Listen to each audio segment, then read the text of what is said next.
Now, it's often been said that the former royal known as Meghan Markle was, well, some might suggest the Queen of Freebies.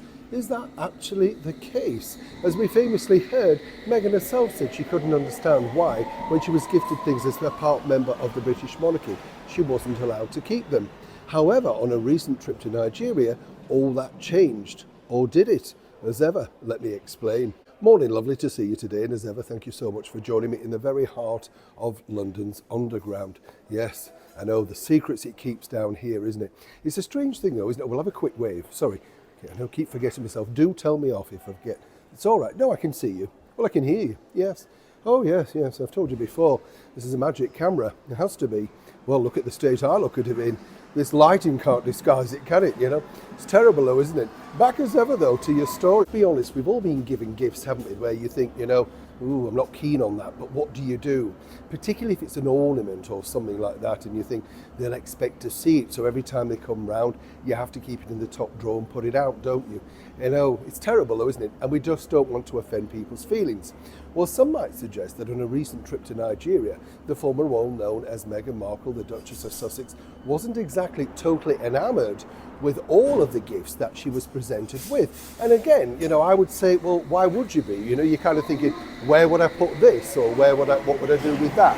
Yeah, that type of thing. Apparently now, Harry and Meghan have decided that they're going to be keeping all of the gifts on that recent trip, which got some shock headlines. But are they going to be keeping them all? As ever, let me explain. You all know with professional royal tours, everything's itemised, and then, of course, it's at the discretion of either the monarch or the person visiting the country, the royal, what they decide to do with them. A lot of the time, particularly if they're gifts for young princes or children of the royal monarchy, they're nicely, very kindly, discreetly distributed to children's hospitals, that sort of thing.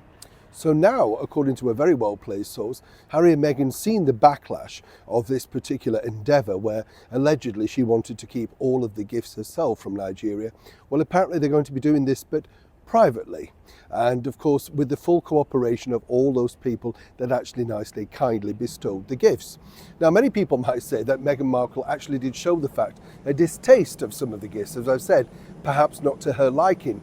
In fairness, let's be honest, you're never quite sure what you're going to be given, so you kind of look and think, what would I do with that? A macrame plant pot holder or something like that. But nonetheless, it's meant in the kindest of gestures. You see, this is the problem when you try and strike out alone.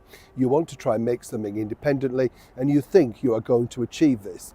What truly happens is everything becomes a bad headline, a kerfuffle, and then you have to retract. Sadly, for those two, it appears that the retractions are never as big as the negative headlines. And moving forward, somebody somewhere around the world could be looking forward to a very new gift directly from Nigeria. As ever, it's a developing story. When I know more, you'll know more. Neil Sean in the very heart of London.